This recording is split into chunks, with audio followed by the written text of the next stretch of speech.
তৃতীয় শ্রেণীর শিক্ষার্থী বন্ধুদের স্বাগত জানাচ্ছি। প্রথম প্রান্তিক মূল্যায়ন পরীক্ষা 2025-এর প্রথম বাংলাদেশ ও বিশ্ব পরিচয় প্রশ্ন নিয়ে হাজির হয়েছি।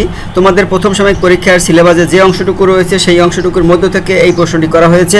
তো অবশ্যই এই প্রশ্নটি A to Z তোমরা যদি ফলো করো তাহলে অবশ্যই তোমরা পরীক্ষায় ভালো ফলাফল করবে। যেহেতু তোমরা পরীক্ষা এবছর 2025 সালে তৃতীয় শ্রেণীতে উঠে প্রথম পরীক্ষা দিচ্ছ, তোমাদের প্রশ্ন সম্পর্কে একটি ধারণা দরকার। সে কারণে আজকের এই ধারণাটি তোমরা এই ভিডিও থেকে পাবে।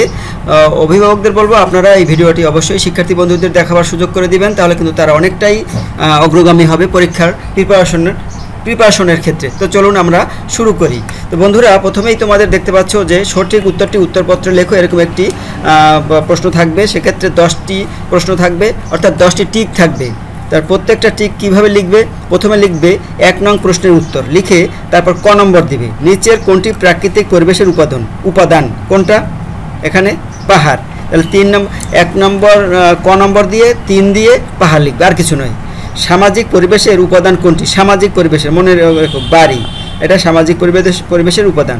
তোমার কোনো সহপাঠী বেঞ্চ থেকে পড়ে গেলে তুমি কি করবে? ধরে তুলব, 3 নম্বর।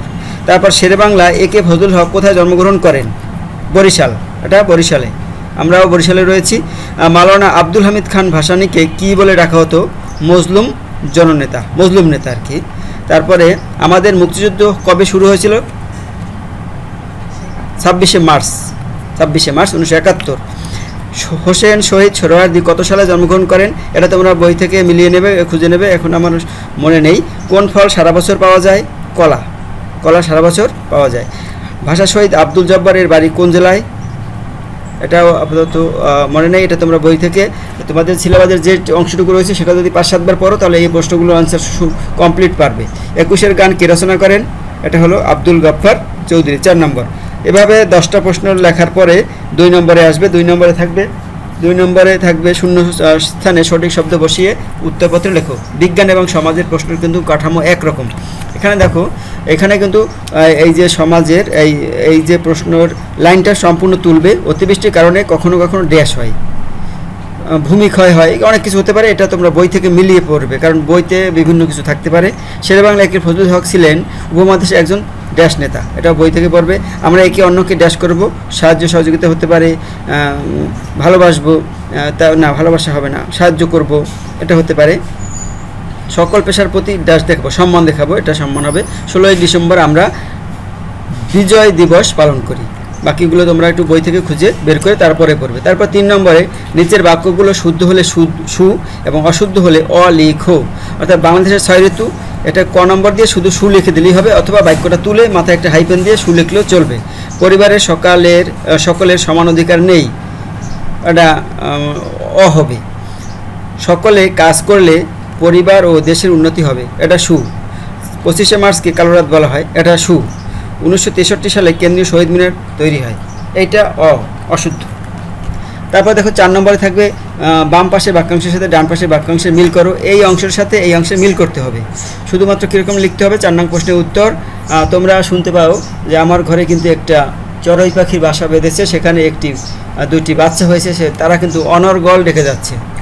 তোমরা ওই চড়ুই পাখির বাসার যে পাখিদের বাচ্চার ডাক শুনতে পারবে। এটা তোমাদের জন্য বোনাস দিয়ে দিলাম, গিফট। দেখো, অনাবৃষ্টির কারণে কি হয়? অনাবৃষ্টির কারণে বেশি বৃষ্টি হলে কি হয়? বন্যা হয়, 6 নম্বর। আমাদের সমাজে, তাছাড়া আমার ঘরে সেই চড়ুই পাখি লালন পালন করার জন্য আরও বড় 2টে ছানা রয়েছে, তারাও কিন্তু তোমাদের বিভিন্ন শব্দ করে শোনাচ্ছে। আমাদের সমাজে আমরা ধনী দরিদ্র একসাথে বাস করি, এটা হবে ঘ নম্বর। মিলেমিশে থাকতে হলে কি হয়? মিলেমিশে থাকতে হলে আমাদের সবাইকে শ্রদ্ধা করতে হবে। বাংলাদেশে বাঙালি এবং বিভিন্ন নৃগোষ্ঠী বাস করে, খ নম্বর। তো বুঝতে পারছো, আমরা মিলিয়ে দিলাম। 5 নম্বরে থাকবে কি? নিচের প্রশ্নগুলো অল্প কথা উত্তর দেবো। এখানে যে কোনো 10টি উত্তর লিখতে হবে, এখানে বেশি থাকতে পারে, তো বেশি লেখার দরকার নেই, 10টি লিখবে। এবং প্রশ্নগুলো অ্যান্সার 1 লাইন 2 লাইন 3 লাইনের মধ্যে লিখলেই চলবে। প্রশ্নগুলো তোমরা একটু পড়ে নাও, আমি আর পড়ছি না, আশা করি তোমরা দেখতে পাচ্ছ। এবার এখানেও কিন্তু প্রশ্ন রয়ে গেছে, এই যে বাদ বাকি 3টি প্রশ্ন রয়েছে।